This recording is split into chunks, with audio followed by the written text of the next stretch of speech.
Matango might just be one of the best films Toho has ever released. While not perfect, it nails a lot of the necessary components needed to make a damn good film. The acting is on point, the cinematography is astounding yet unnerving, and the production sets are, simply put, bloody phenomenal.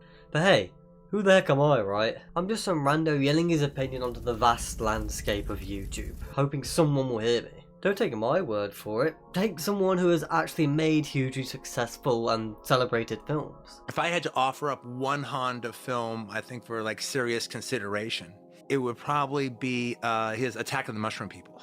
Anyway, it's just a terrific movie. That sounds awesome. It's absolutely terrific. Initially I was planning on making a video focusing on how great this movie is, which I still intend to do, but after doing some research, a much more broader conversation started to open up, that being the art of adaptation. Now when it comes to film discourse, we tend to use the term rather narrowly, in most circumstances referring to straight up one-to-one adaptations like Dune, Lord of the Rings or Harry Potter, stuff like that. In reality, every film in existence adapts from another work, taking narrative themes, undertones, composition, etc. and making it their own. But adapting elements like subtext is one thing, adapting the actual plot and narrative of a work is a whole other can of worms.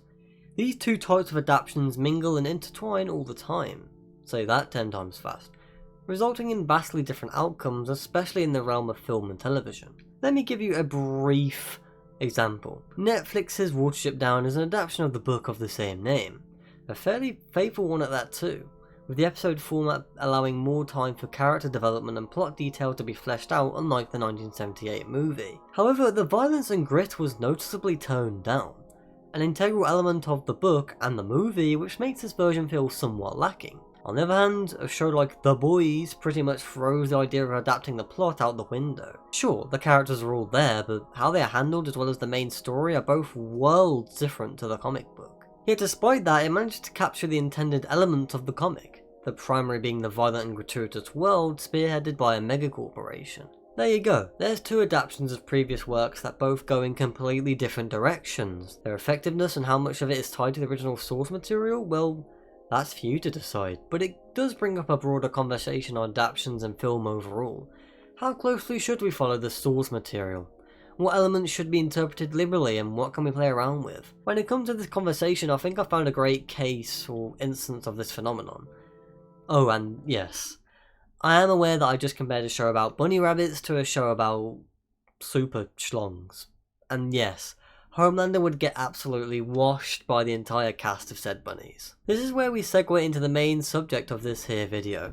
There are a few examples as fine as Matango when it comes to the art of adaptation. Released in the year 1963 during the heyday of Toho Showa era films, Matango is a science fiction psychological horror survival movie, directed by the man, the myth, the legend, Ishiro Honda, with screenplay by Takeshi Kimura, telling the tale of 7 travellers on a pleasure cruise. Being that this is a movie, naturally things go awry, and they end up stranded on a mysterious island with shrooms being the main antagonist, an anti-drug PSA disguised as a survival film, though judging by the actual contents of the movie, it would probably cause people to relapse if I'm honest. The reason I named it as an example of the fairly common phenomenon of adaptation is due to it being based on the short story The Voice in the Night, by author William Hope Hodgson. Sure, it may not be a direct name adaptation like The Boys and Watership Down, but the movie without a doubt borrows heavily from the original source, making alterations to the original plot and expanding on established themes and concepts proposed by Hodgson. While there is crossover regarding ideas and themes, how they're approached in each respective piece is quite different. On top of all that, this movie isn't the only adaptation of this short story. There are other examples, some you definitely wouldn't expect, but regardless, we'll touch on all of that later on. To start, we're going to cover Matango, what it's about, and why it's a timeless classic. And then we'll cover a few other examples of adaptations, looking at the original story in question and other media inspired by it, seeing how closely it follows said story and the effectiveness of it in comparison to Matango. So buckle in, my beautiful people, it's gonna be a wild ride. Let's go head first into the storm and examine this underappreciated hidden gem.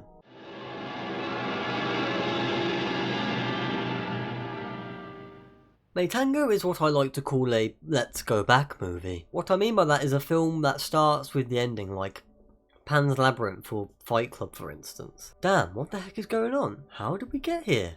Well, let's go back, let's find out, shall we? I'm sure there's an official academic term for this kind of story structure, but let's be honest, my term is way better. The film opens with a brief monologue regarding the events that will eventually transpire later on, by one of the main characters, Kenji Mirai, played by Akira Kubo, the de facto protagonist of the movie. I say as much because he ends up being the sole survivor of the incident and the most rational of the group on board. Which really says a lot about the main cast and the effect this event will have on them, given that Mirai is being held in the psychiatric ward in this scene. Pretty ironic too, considering he's also a professor of psychology, an aspect of his character that will be relevant to the overall theme and message of the movie, as we'll soon see. Mirai talks about how despite being the only one to make it back to civilization, the rest are still alive, which is actually just not true. I apologise for this digression, but I watched the English dub because it was the only version not rendered on a Baghdad battery I could find. At least, at the time. Well, for the most part, the dub is pretty good. There are bound to be some inaccuracies when talking about specific details, as is the case with a lot of older foreign films. However, it doesn't get any better with the subbed version, as the subtitles state that only one died. Neither is true. There are 2 deaths in the movie, and it's actually pretty important who they are. Unfortunately, it's just a consequence of being an old foreign film. Not as much care was put into translating it compared to nowadays.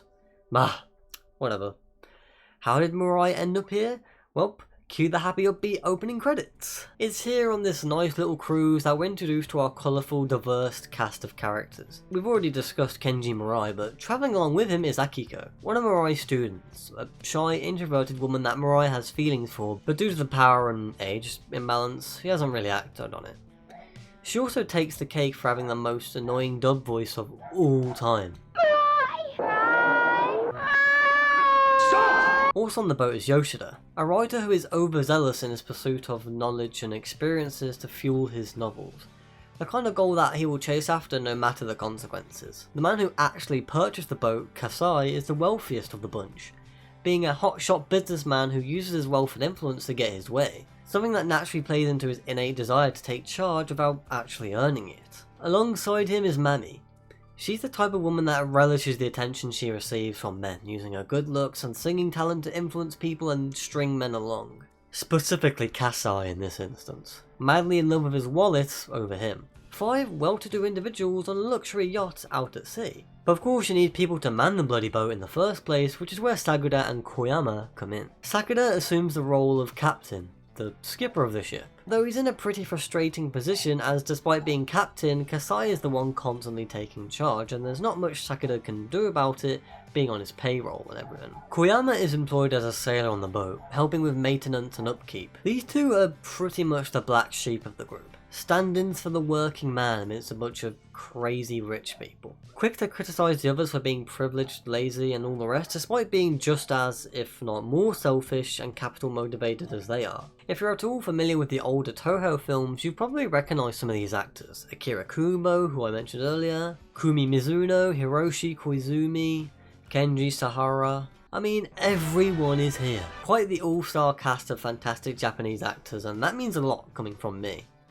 Not because I'm an amazing actor or anything, but because I'm not Japanese. Language may not be universal, but body language and facial expressions certainly are. This movie in particular does a flawless job at depicting the state of mind the crew are currently experiencing.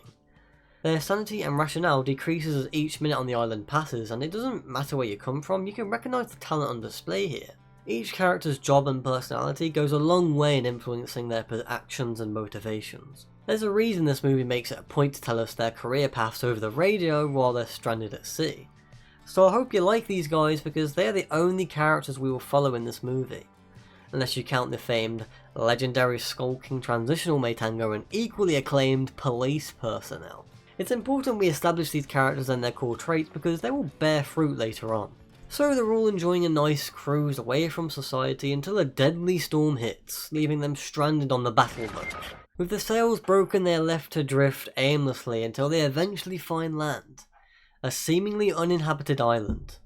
Before we get to the island though, there's a particular interaction between Yoshida and Mirai I want you to take note of. Whilst the pair are bringing down the sails, Yoshida talks about the supposed psychological technique of threatening a woman and then acting sympathetic immediately after to gain a favour. To which Mirai rebukes, stating, "That's not psychology." I mean, rightfully so, calling him out on his BS. Huh. I think I've heard of that technique before. Oh yeah. Emotional abuse. After watching the movie, this throwaway line stuck out to me, and I'm pretty sure you already know where this is going given that I've highlighted it. Remember when I said the island was seemingly uninhabited? Well, throughout the movie we are shown evidence that brings this initial supposition into question. Rock formations, smashed mirrors, and naturally the massive shipwrecked boat they stumble upon. All of which are slowly sprinkled into the running time in the first half of the movie, putting us, the viewer, on edge, creating this feeling of uneasiness that slowly settles in, building up and gaining traction with every passing moment. This feeling is enhanced to the nth degree by the cinematography. Prior to and during the scene where our septet discover the abandoned ship, the camera is consistently placed behind objects, putting them in the foreground and the cast in the background. If this were any normal forest scene, we would naturally assume the shot is to give us the perspective of animals and birds and, nature itself, watching foreign creatures pass by their habitat. But later on we discover there aren't any animals on the island at all, which makes these shots rather ominous. And plus, because we've already established the presence of people or at least something sentient due to the mirrors, rock formations, etc., all is not what it seems, and we just know it ain't gonna be good. It only gets worse when we reach the mystery boat. There's no one else aboard the vessel, but because of the way this is shot and how the camera pans following the group's movements, it almost feels like we're stalking them. Plus, given what happens later on, it's a sign of things to come. This movie was masterfully captured by cinematographer Hajime Koizumi, who knocks it out of the park with the creepy aura he smears all over this flick. The same genius mind behind many Toho classics from the late 50s to 60s, Atragon, King Kong vs Godzilla, and my personal favourite, Invasion of Astro Monster. The man knows perspective, what can I say, and I mean you kinda have to in order to make big monster movies, but it's nice seeing that same ability translate to a non-kaiju movie. And trust me, this won't be the last time we see both his and the rest of the production crew's skills in action. As I was saying, the crew eventually find themselves aboard an abandoned boat of some make. None of the former crew manning the boat are present. In their place, massive growths of floral fungi. It's located in every nook and cranny of the ship, and it has a name. Matango, a mysterious type of fungus native to the island that, according to the logbook, contains some sort of nerve-affecting agent, causing people to eat them out of hunger, but then mysteriously disappear from the vessel, as no corpses were found aboard. If there's one criticism I would have for this film, it would be this damn logbook. It essentially acts as a MacGuffin to explain every single plot detail regarding the former crew of this shipwrecked research vessel. The thing is, this wasn't information that needed to be explained. The plot could have moved forward just fine without it. In fact, I'd argue that the movie would be a tad more effective if a lot of the details regarding the ship, the shrooms, and the sailors on board were left unanswered, making the find more ambiguous, leaving it up to theory and debate. Plus, who doesn't love a good mystery? I guess it serves its purpose in stopping the yacht crew from eating the mushrooms immediately, but still. I mean, did we really need an explanation for why all the mirrors were missing on the boat, which we get later on? In my opinion, no. Regardless, the fungi is easily wiped clean with carbolic, found on board the boat. So they all decide to scrub the majority of the boat clean and live in it, until their own yacht can be repaired or until another boat stumbles upon their location. Things seem to be going relatively well at this point. I mean yeah, they are sharing an island with the Mushroom Kingdom unbeknownst to them, but hey, they have shelter and some provisions left behind by the former crew that will last them another week, so could be worse. However, this is also the tipping point of the film, where the characters start fighting, arguing, and previously held grudges and disagreements start rearing their ugly head. The crew gathers in the meeting room of the shipwrecked vessel to discuss their survival plan, and right away things start to get heated. Sakura attempts to get everyone organised, but Yoshida butts in, opposing his leadership, stating that he may have been the ship's captain, but they're on land now, so why should they take orders from him? Naturally, this pisses off Sakura, given the fact that he was hardly giving out any orders in the first place thanks to Kasai. Speaking of, Kasai decides to fully embrace his role as a wealthy business owner by isolating himself from the rest of the group, hiding away in the captain's cabin, waiting for everyone else to do the busy work, all the while brandishing a gun to keep everyone at arm's length, reinforcing his top dog, big boy, boss baby status. Kasai acting in his own self-interests whilst relying on others is pretty indicative of how he was back in civilization. The only difference being the use of a gun instead of money to curry favour and power over people without actually earning it. It's almost like this movie is trying to say something? Like maybe the circumstances are different, but people will always be the same? Methinks. Regardless, every scene that takes place in the meeting room rocks. Because it's the place where everyone is gathered and tensions between the cast start peaking. Plus some nice shots to boot. I mean, look at this shot in particular. A high angle mid shot of the entire crew, literally because they are sitting down, but it also represents the low morale of all the characters, especially in this stressful, isolated environment. Also, take note of the posture and positioning of everyone present in the room. They're all listening in to what Sakura has to say, as he is the most charismatic of the group and naturally fills in the role of temporary leader quite well. Specifically, he is addressing Mirai and Akiko face to face, the only other two characters that act the most responsible and rational. At least for now. Especially Akiko, who is the most vulnerable out of everyone there. Hesitant to go on the trip in the first place and constantly looking for another person's protection and guidance. Usually Mirai's. Over in the corner we've got Yoshida and Mami huddled up together. Which yeah, could be nothing, but for my money it's a sign of their growing intimate relationship. Then of course you have Kasai and Koyama. Two characters on the opposite ends of the class aisle, yet both just as selfish as one another. Barely paying attention to the conversation at all, as it doesn't immediately pertain to them specifically. Now it's either all of that, or they just randomly decided to do a shot and I found meaning where there is none. But in my opinion, there are just too many seemingly deliberate choices here that it can't be a coincidence, and quite frankly, it's a great scene with equally awesome composition, regardless. On the topic of awesome composition, the next scene is a great example of that too. The crew all have their own jobs to do. Kasai and Mirai try and go hunting, but instead of animals, they find more growths of Matango. The two women go and fetch some water, and Sakura and Koyama work on fixing the yacht. Meanwhile, Yoshida decides to light a signal fire, and it's here where we get a pretty cool flashback sequence. The flashback scene itself is there mainly to serve as additional context and character development for the cast, showing how they met up and agreed to the trip in the first place. The cool part happens right before the actual flashback. It begins with an establishing shot of the mountain in which Yoshida plans to light the fire, followed by a long shot, which then cuts to a mid shot, as we make our way towards his location. The mid shot in question depicts the signal fire and Yoshida sharing half of the screen space respectively, which is most likely done on purpose to demonstrate that the fire specifically is what triggers the flashback. As before that, he isn't even paying attention to it, more off in his own world. Now here's where it gets sick, alright? Alright, hear me out. We get a close-up of Yoshida looking at the fire, followed by a POV shot of the fire, which then cuts to him writing one of his novels during the flashback sequence. Initially, on my first viewing of the movie, I was really confused by this decision. Like, fire to a person writing? What? I mean, what's that supposed to mean? Is he like on fire when writing? Because you know, that's a saying and stuff. Oh, you're on fire, you know? It was only afterwards where I did the unthinkable. I used my ears. The crackling of the fire actually fades into the thunderous applause of the audience, and I was like, oh, that's what it means. That's awesome. I mean, yeah, it's a small detail in a 90-minute movie, but these are the kinds of moments that make you love film. At this point, you're probably wondering, hey, this is a horror movie, right? Well, where's the bloody horror? Where's the mushroom monsters? I mean, come on, this movie is called Attack of the Mushroom People, for goodness sake. Okay, so, number one. Attack of the Mushroom People is the shitty name it was given in the West. That deceptively makes this film sound like a campy type deal. And two, well, let's finally get attacked by the said mushroom people, shall we? During the night, Kasai sneaks out of his room to pig out on some of the rations, the bloody bastard. However, before he can do so, he gets ambushed by, you guessed it, a creepy looking mushroom person. In other words, the famed skulking transitional Matango. Definitely some cool prosthetics on display here. Sakura and Mirai come to the rescue, grabbing Kasai and retreating to the bunk beds, gun at the ready, only for the monster to slowly open the door and then disappear into the night. Another reason why this movie works so well is the horror, because it's not really like any other horror movie. At the very least, it doesn't follow any of the typical genre tropes.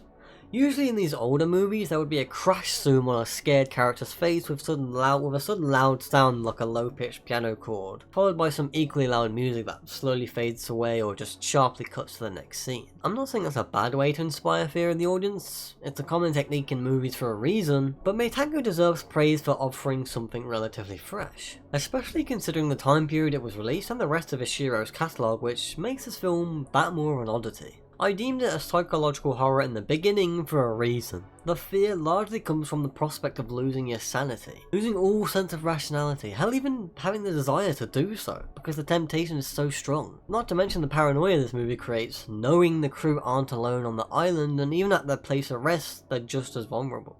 This scene is creepy because of the fact that something like this exists in the first place, despite it not posing much of a threat to the crew. And it's not even the most unnerving scene in the movie. The next day, everyone's eating breakfast as if nothing happened, which pisses off Koyama, who spews forth a diatribe directed at the rest of the crew. You see, he was the only one who didn't actually witness directly the monster firsthand last night, so he accuses everyone of going crazy. Primarily because of the women, at least, that's his theory. My man Koyama is just consistently horny on main. Even at the start of the movie, he lusts after Mami from a distance, which eventually escalates in this scene to actively wanting a piece of the pie. To be honest, writing about Matango gave me flashbacks to secondary school, writing essays about Lord of the Flies. Not because both of them are set on an island or a group of characters have to survive and all that, but because both have narratives with tons of subtext you could read into. I mean, we already covered the class divide, social isolation, fear of the unknown, and now here we are with masculinity. A theme that makes itself known most notably through Koyama. He's the kind of person Andrew Tate would call an alpha male. Fisticuffs and pure brawn being the first and natural resort when vying for a woman's attention. Coincide is a consistent need to prove himself better than the other men. It's not enough that he came up with the idea to find and eat turtle eggs and plant roots. He has to be the one to bring back the most out of everyone else. The theme of masculinity is further strengthened through Mami, who encourages this kind of behaviour, especially in Yoshida. Circling back to Koyama, we see him push forward primarily motivated by self-preservation, which is shown throughout the film when he hides most of the fruits of his labour for himself, selling off the rest to Kasai, in a bloody survival situation no less. I suppose the grind set doesn't end even if your life is at stake. Damn, would you know it, we've now gone right back to the theme of class division, which this scene pretty much solidifies as an element of the film. Now being one of the core issues with the owner-worker relationship. The worker provides labour, entirely for self-gain, in order to be rewarded with a fraction of what the owner is worth. You could say it's the obvious capitalism bad her observations, but in my opinion, I feel the team behind Matango were trying to show the worst of human nature. The worst of natural human tendencies, which capitalism and the economy only go to strengthen when perverted. But enough about that. We are like, I don't know, however long into this video, and so far I've covered just over half of the movie. I'm sorry, there's just always something new to gush and discuss with Matango, okay?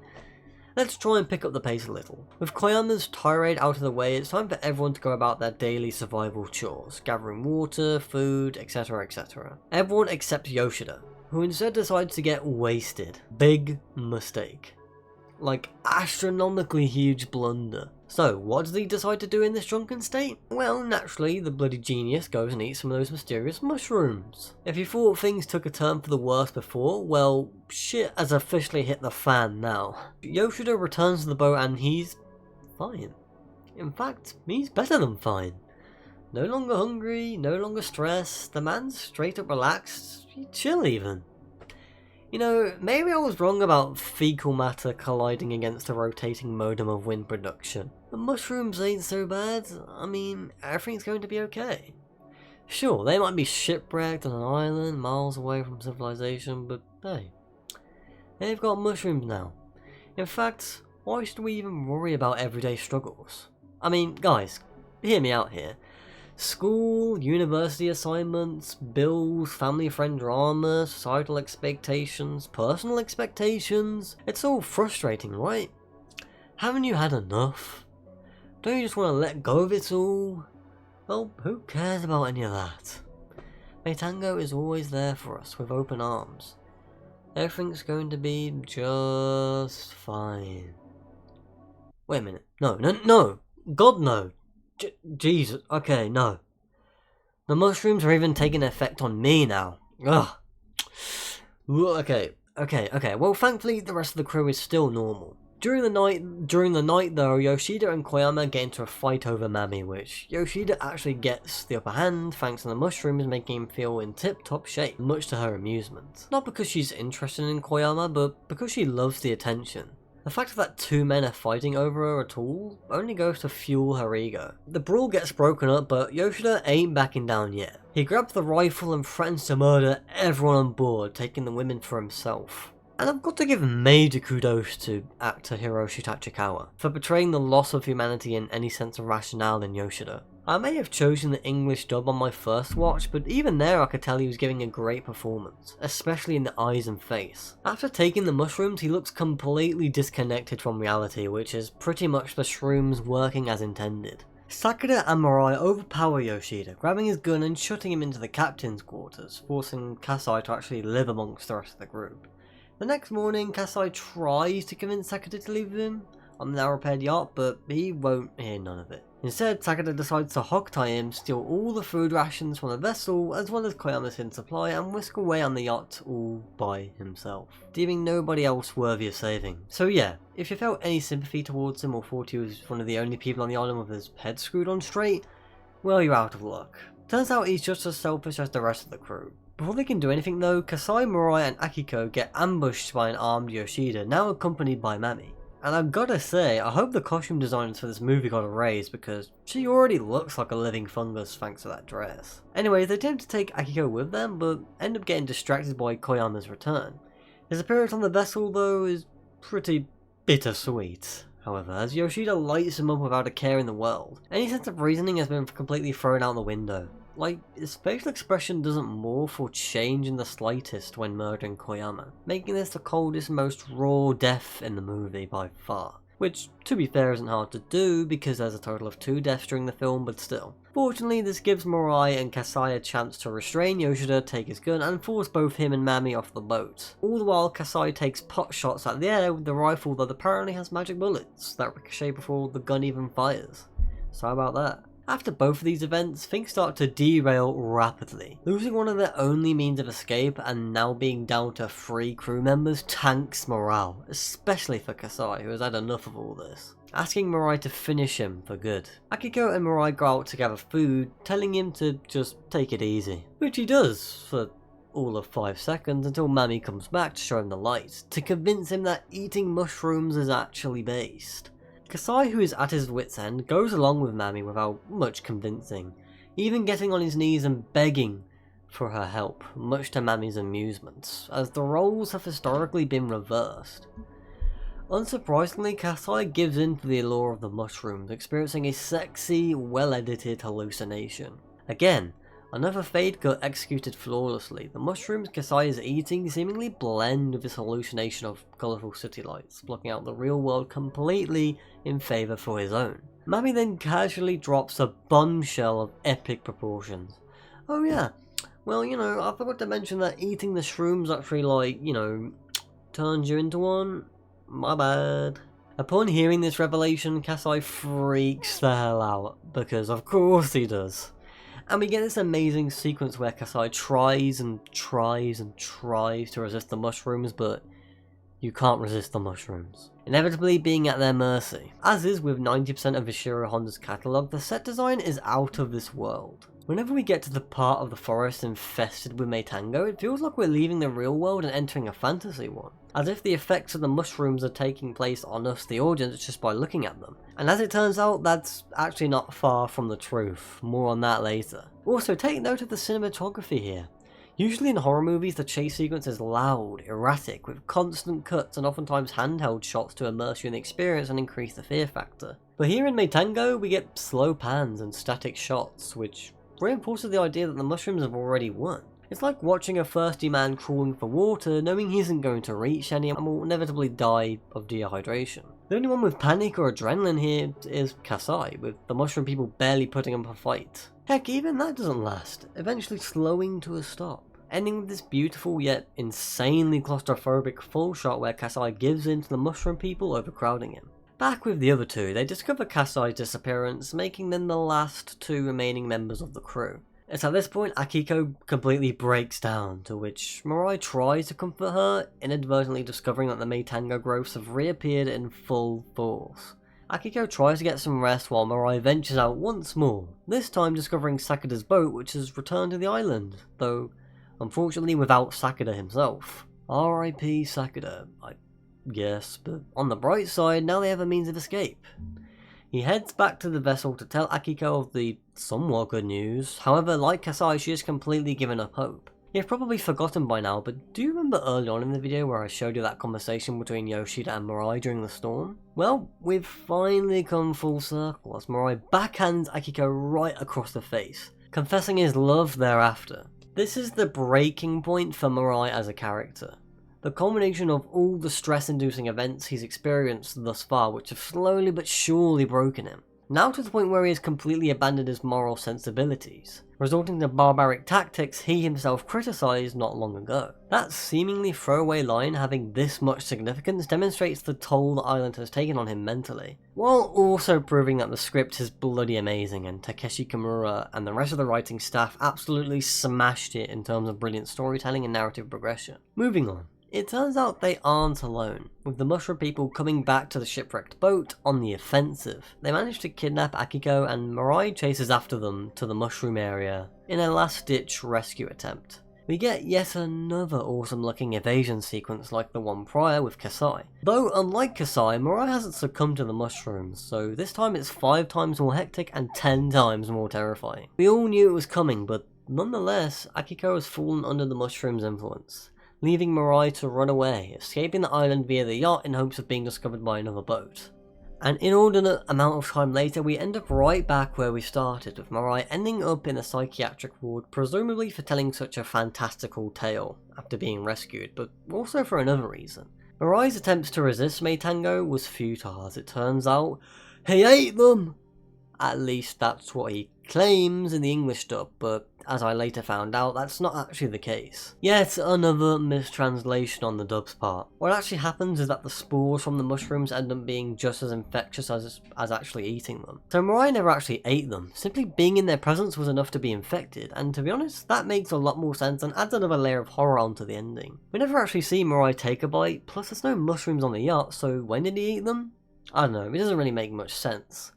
Plus the fact that the spores are contagious through air contact means that every scientist, the ever iconic police personnel, are now all at risk, possibly having already been infected by Matango, leaving this movie with this lingering sense of dread, and also making it a prequel to The Last of Us. Mirai has been rescued at the cost of everyone else's lives. The movie ends with Mirai comparing the island to Tokyo, stating that the people are just as cruel in the city, but at least on the island, well, he had mushrooms. And with that, Matango comes to an end. Man, what a fantastic film. In my opinion, this is Ishiro Honda's finest, even trumping the original Godzilla, but at that point it's pretty much splitting hairs. Matango quickly became one of my favourites, period, and I know I'm a broken record at this point, but it's because it gets almost everything right. The cinematography is jaw-droppingly gorgeous, the sets are beautifully claustrophobic, the actors have their A-game with these performances, etc, etc. And to top it all off, a brilliant example of subtext in film. I mean, we've covered most of them: masculinity, class division, survival, most significant of all being the theme of desperation, and how that leads to consumerism. The mushrooms acting as an obvious metaphor for any vice or stimulant that gets your dopamine going. Critiquing man's reliance on short-term solutions over rational long-term problem solving. With that being said, just how closely does this movie adapt to the plot, subtext and everything else of the original short story? And how do other examples of adaptions differ in their respective interpretations of the same material? Well, let's find out by finally covering the short story that started it all. The Voice in the Night is a short horror story published in 1907, written by the late great author William Hope Hodgson, famous for his lengthy body of work that often blended the genres of horror, sci-fi and fantasy, most of which took place at sea, having first-hand experience being a sailor himself, which added a layer of authenticity to his work. The Voice in the Night falling under that very category. The story begins about as cliche as you can possibly imagine, to be honest. I mean, the opening sentence is literally, "It was a dark, starless night." I don't know guys, I'm starting to think something creepy and untoward is about to happen. Could just be me though. In all seriousness, Hodgson details the average night of a tuna boat crew, including one of the sailors, George, whom we follow in the story. Everything seems to be normal until suddenly a strange, gruff, almost inhuman sounding voice calls out to them. amidst the darkness, begging for food, though strangely enough refuses to be seen, asking the crew to put away their lamps and rejecting their offer to come aboard. George detects something unnerving in the Invisible Man's voice, like the natural desire to eat and survive has become subservient to some unimaginable, intolerable force. Due to this, the crew have to propel box after box packed with anything edible in hopes that the stranger could obtain them. The strange man rows off into the night, returning after a couple of hours, this time with a warning.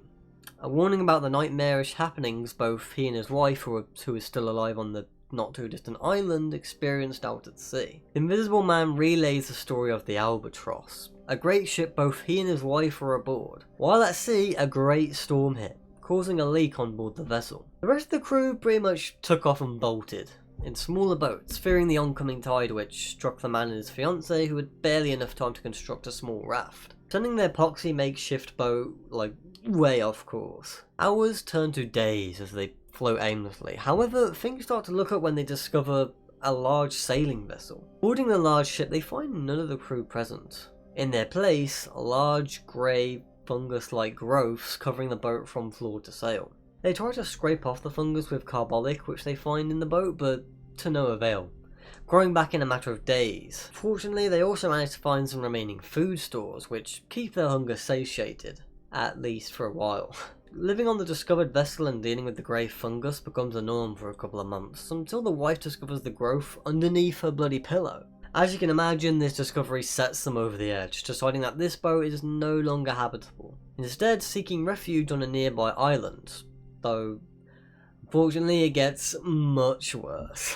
Having so little food left, hunger starts setting in hard, and if that wasn't bad enough, the grey fungus has started growing on their very own bodies, forming grey mould on their hands and faces. Eventually there comes a day where the stranger hears a harsh, gruff sound. Investigating further, he finds that the sound is emanating from a huge mass of the grey fungus. Upon closer inspection, the growth looks almost seemingly alive, in a shape resembling that of a human. You all saw this coming, didn't you?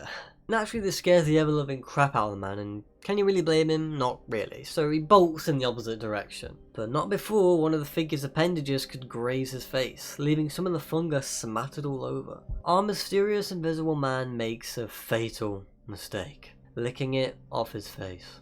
Almost instantly, he is overwhelmed with an insatiable desire to eat the growth, shoving fistfuls of the stuff down his gullet before realising his folly. Both he and his fiancée, who too had consumed the fungus, swore not to consume any more of the mysterious substance. Though with little to no food and the desire to consume the fungus growing stronger by the day, the agonising loss of humanity is pretty much inevitable. This brings us back to the present, where the stranger bids the boat crew goodbye. For a brief moment, George catches a glimpse of the man, although what he saw was anything but a man. A grey, nodding mass of grotesque sponge which rode back from whence it came.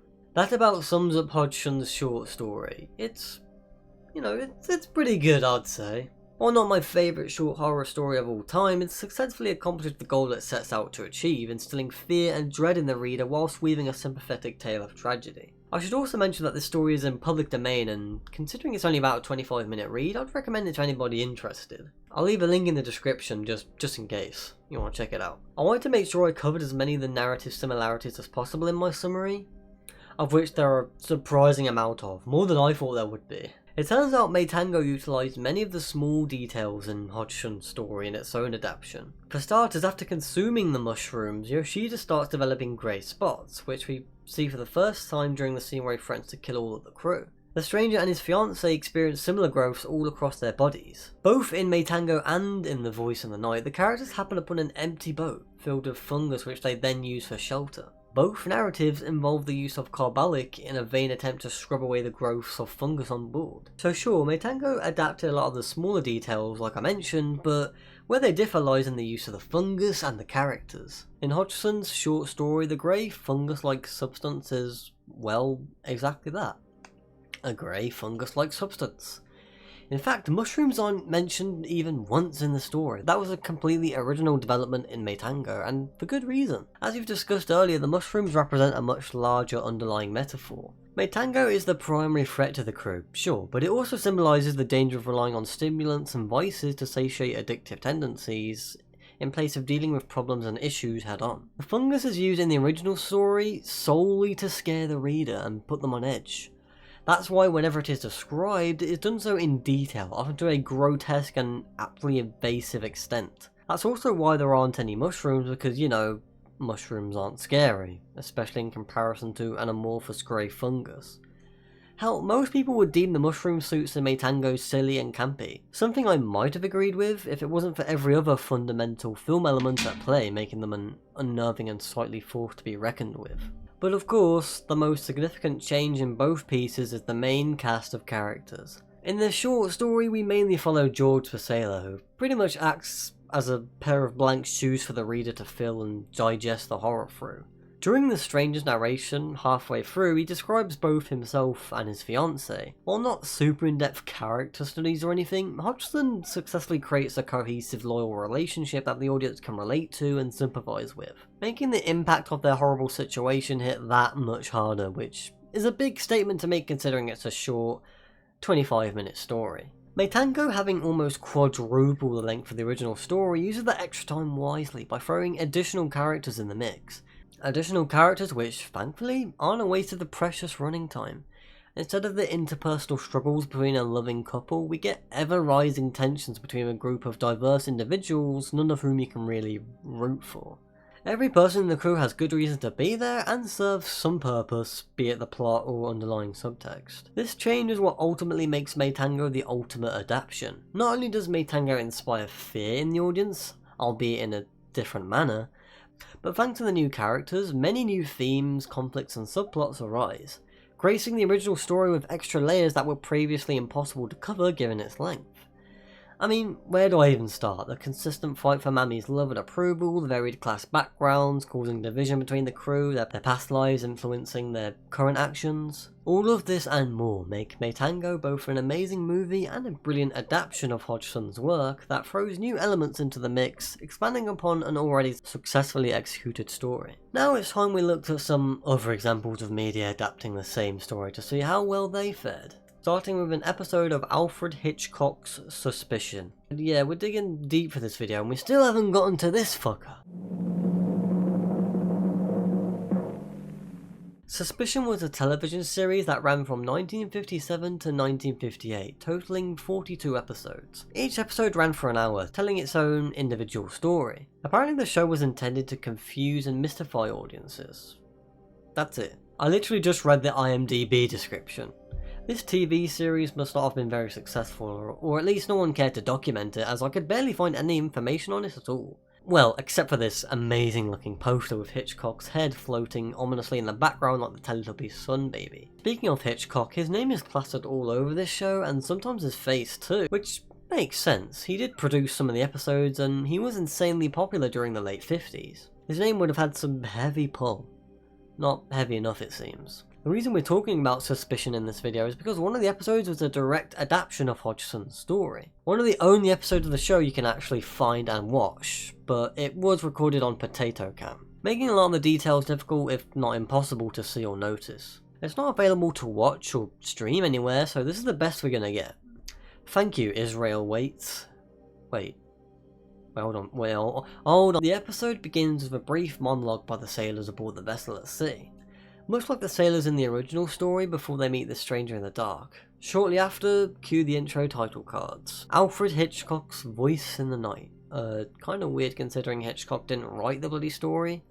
In fact, he had nothing to do with this episode whatsoever, and it's not like this is standard. Other episodes don't even have his name listed, so whatever, forget it. Best not question it lest I suddenly experience death by cop. The rest of the episode plays out mostly the same as the original short story, using the same dialogue too, albeit with quite a lot of new additions. The sailors at sea hear a voice out in the darkness. The invisible man asks for food but refuses to be seen, so the sailors are forced to float some out. He leaves, then returns, relaying his tragic tale, etc, etc, we've covered this. But there are some key changes, many of which are a result of the added time. Despite being mostly the same story, a lot of original dialogue was added to this episode, which serves as additional context to flesh out the narrative. This is most notable during the part where the stranger tells of his horrible experiences out at sea. Instead of a narration, the episode completely shifts perspective to the stranger and his wife during those events.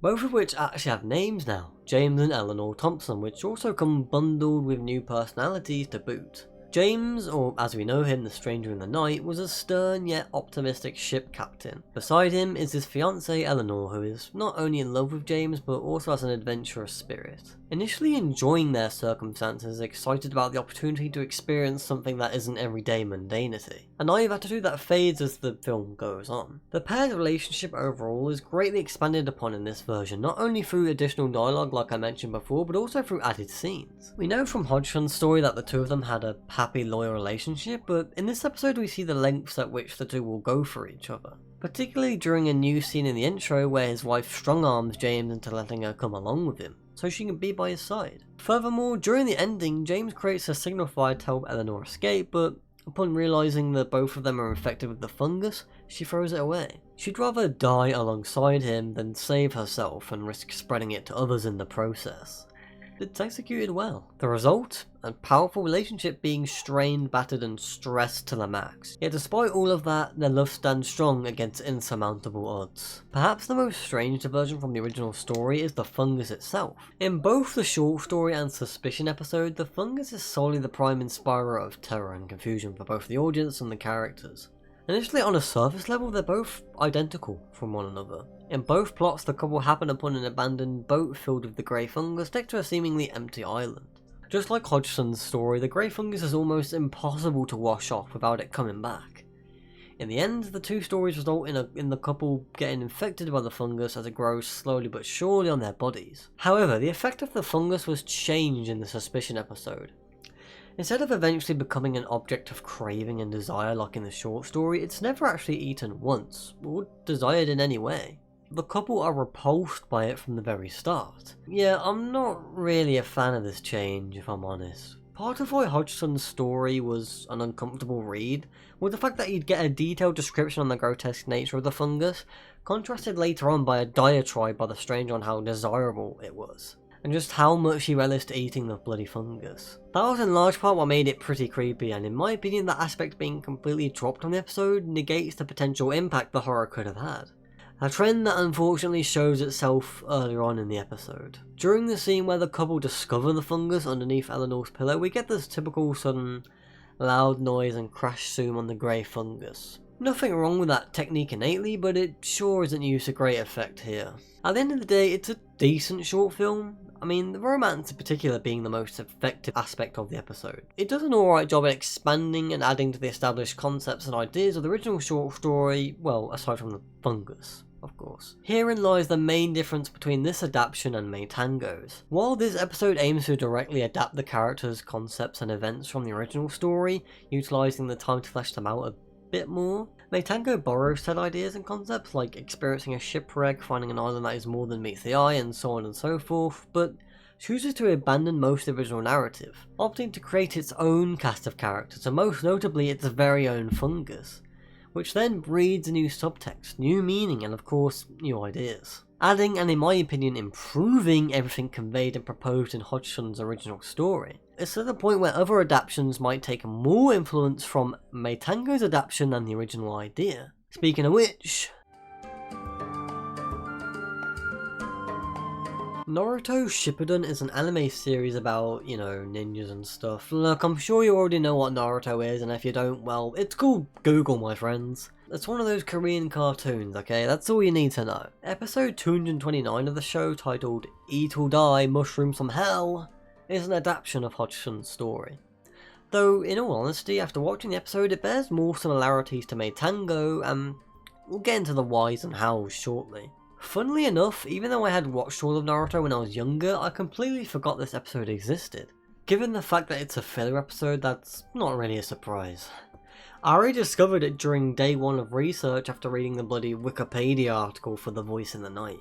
Upon seeing that glaring citation needed notice, I just had to see it and judge for myself. This episode takes place after Naruto, Might Guy, and Yamato set sail for the island near the hidden cloud village, aiming to meet with, well, in his words, "Well, I'm gonna go to some cool resort and meet an octopus there," and learn how to control the power of the Nine Tails. We begin with Naruto and crew porting into insert village name here to gather supplies. It's during this shopping spree that Naruto encounters a seemingly humble merchant who sells him a mushroom with regenerative properties, apparently multiplying if they happen to run out of food. Pretty convenient. They leave port once more, setting sail for the Sea Route of Silence, a humid, foggy area completely devoid of fish or birds or anything, really. While at sea, the mushroom begins to multiply, destroying all of their food and water supply in the process, leaving these poisonous looking mushrooms in their place. The crew now has to survive 2 weeks without any food or water. Days pass, and it ain't looking good for them, to say the least. Naruto and Guy in particular are taking it pretty damn hard, deciding to cave in and eat the mushrooms, discovering that, hey, they actually taste really good. So they feast to their heart's content, shortly after making the Ao Oni face and growing mushrooms on their bodies. Guy and Naruto then just start fighting over the shrooms with mushroom style versions of their regular jutsus. To be honest, I was a little disappointed with sexy mushroom jutsu, I gotta say. They actually end up baiting the mushrooms out of each other, so I guess there really wasn't much of a threat at all, huh? I mean, anyway, now that Naruto is back to normal, he all of a sudden remembers that he has summoning jutsu. I mean, they had to pad the episode, so I respect the hustle, even if the hustle has no respect for my time spent watching. Naruto summons Gamutatsu, who then proceeds to give him and the rest of the crew some food from back home. Sometime later, another ship approaches where it's revealed that the humble merchant from before is actually a pirate, and not the cool kind, giving a speech to his crew about how he uses the mushroom to make people kill each other and take all of their valuables, even though his crew already know this, but whatever. Thankfully, Naruto and friends, having eaten, hit them with a surprise attack. So they defeat the bad guy, pass through the Sea Route of Silence, and then they doom the pirates to a slow and painful death? Like, god damn. Like, they literally send them back the way they came, with the only food source being the bloody mushroom. Jesus Christ, Naruto. You're supposed to be the good guy, what the fuck? Anyways, that's the episode, folks, and yeah, it blows. It's not the worst filler episode, but it certainly ain't great, and as an adaptation, it just doesn't work. While it does share some elements from the original story, like the never-ending fog, the fungus growing on board a boat, and the seemingly non-existent lack of life surrounding them, the horror, mystery, and tragedy element of Hodgson's story is completely missing. And to be honest, it feels more like an adaptation of Matango than The Voice in the Night. The fungus is quite literally mushrooms, and upon eating them the characters start going insane, which eventually leads to conflict, just like the movie. Also, it would make more sense as that was a Japanese movie and this is a Japanese cartoon. You get the point. However, most of the new ideas introduced in Matango are completely thrown out the window as well. For instance, the fungus starts growing aboard their own ship, which never happens in either iteration of the story. But the worst part by far is the nature of the mushrooms. Instead of the fungus being its own mysterious, deadly force, it's reduced to a mere tool used by a no-name pirate you'll forget 20 seconds after the episode ends. Remember when I said the horror is completely missing? Well, this is why. And it's not like they had to make it a weapon from some random goon. How cool would it have been if Naruto and friends happened upon an undiscovered island with this mysterious fungus decorating the place? It would have made the episode that more creepy and 10 times more effective. The fact that it's a filler episode is mainly why it's admittedly an unfair comparison. It's no secret that less thought and care is put into these kind of episodes in shonen anime series, and Naruto's no exception. It's clear they copied the core concept of infectious mushrooms, and yeah, that's about it. You know, those are two solid examples of adaptions, or at the very least media that borrows a crap ton from prior material, making it their own. But while writing this script, my brain consistently kept going back to this cute little game I played a while back called Bugsnax. Bugsnax is an indie puzzle game where you play as an investigative journalist who receives a videotape from the famous explorer Lizbert. She explains her discovery of Bugsnax on Snacktooth Island, a species of half-bug, half-food creatures that taste really damn good. I need to stop saying that, Jesus. Upon eating them, you feel reinvigorated, refreshed, harder, better, faster, strong. Okay, you get the point. With the added bonus of your body slowly transforming into the snacks. If you've made it this far, then you already know the rest of the story by now. A lot of people talk up the horror of this game. Heck, even if you just Google Bugsnax, you'll probably find article after article talking about how disturbing it is. Though in all honesty, the actual horror doesn't really come into play until the last couple hours of the game. It's at this point where you start noticing snack squatch sightings, yes that's what it's called, the island starts rumbling and the snacks themselves become way more erratic. Till that point though, eating snacks is mostly played for laughs and goofs.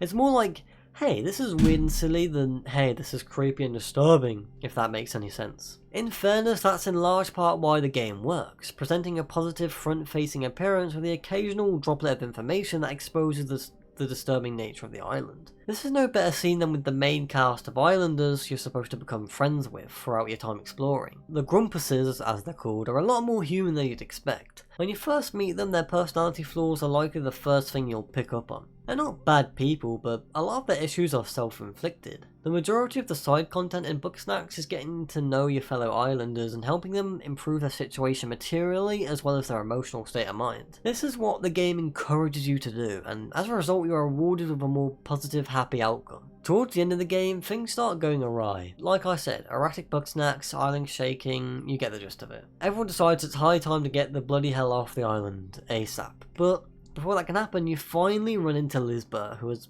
fully merged with the Bugsnax. It's here where the true parasitic nature of the Bugsnax is revealed, how they are maliciously enticing and how eating them makes you become one. Thankfully, everyone manages to resist their temptation, escape the island, and go on to live rather fulfilling lives. End story, happily ever after. However, this is a video game after all. Your role and your decisions have a large impact on the events that take place. If you choose not to help anyone throughout your time on the island, well, your reward is a pleasant compilation of people giving in to their worst fears, acknowledging that the world has nothing to offer them and they have nothing to offer it. But it's okay. Bugsnax will always be there for them. I mean, damn. It's almost jarring how morbid it is. It's also a lot more reminiscent of the outcomes shared by Matango and The Voice in the Night, where the survivors are doomed to live forever as mutated husks on an empty island in the middle of nowhere. So yeah, there's without a doubt countless similarities between Bugsnax and Hodgson's story. Though, in saying that, over the course of this video I've come to realise that a lot of these more recent works borrow heavily from Matango over the original story. For example, the short story's grey fungus is revolting from the start, and while it does feel good to eat, you're still left feeling empty, sad and desperate. Compare that to Matango and Bugsnax, where the fungus in question is made to look enticing and upon consumption seemingly solves all of your problems. Hell, even the post-credit scene in Bugsnax shows one of the snacks coming off the boat and onto the rest of the world. Just like how Mirai arrived back at Tokyo and seemingly is going to go on to infect everyone else, leaving the ending pretty ominous and dread-inducing. That's not even mentioning the large crew size and how their circumstances make them turn against each other. Even Naruto involved the lack of animal life and literally used mushrooms as the article of consumption. What I'm trying to say is that Matango superseded The Voice in the Night, becoming the primary source of influence and of course adaptation when it comes to the core concept of being stranded on an island of a mysterious fungus. And it's not hard to see why. The movie successfully builds upon the foundation created by Hodgson, adding many more layers in terms of the plot, narrative and most notably subtext. You might say that none of that can be claimed by Matango because the original story was pretty short, meaning a lot of the layers introduced in the movie are more of a natural progression of The Voice in the Night. Any piece of media adapting Hodgson's story is inevitably going to add its own unique twist to it. I do agree with that sentiment, however, Matango deserves praise and credit for creating such a strong outing in terms of that very progression. We've seen just how much this movie alone both adapted and changed from the original story, and it's all the more interesting when comparing it with other adaptions. There's a bunch of examples I didn't cover in this video, mainly due to time, but I hope the surface that I have scratched has been interesting. The way stories are adapted and how they evolve from the larger core concepts to the smaller details over time is a fascinating rabbit hole to explore. At least, for me it is. I wouldn't have made this video if it wasn't. If this video proves one thing, it should be how movies and creative works in general are bloody amazing in how they interact, bounce off and influence each other, creating a number of elements and concepts and subtext, mutating them and spreading them into every medium, like say a fungus. Anyways, I hope I've at least delivered an interesting sort of dive into how adaptions can change and evolve over time. But enough rambling. Like if you liked, dislike if you disliked, subscribe for more quality content, and I'll see you guys next time. Have some more chicken, have some more pie, have some more chicken, have some more pie, have some more chicken, have some more pie. It doesn't matter if it's boiled or fried. Have some more chicken, have some more pie, have some more chicken, have some more pie, have some more chicken, have some more pie. It doesn't matter if it's boiled or fried.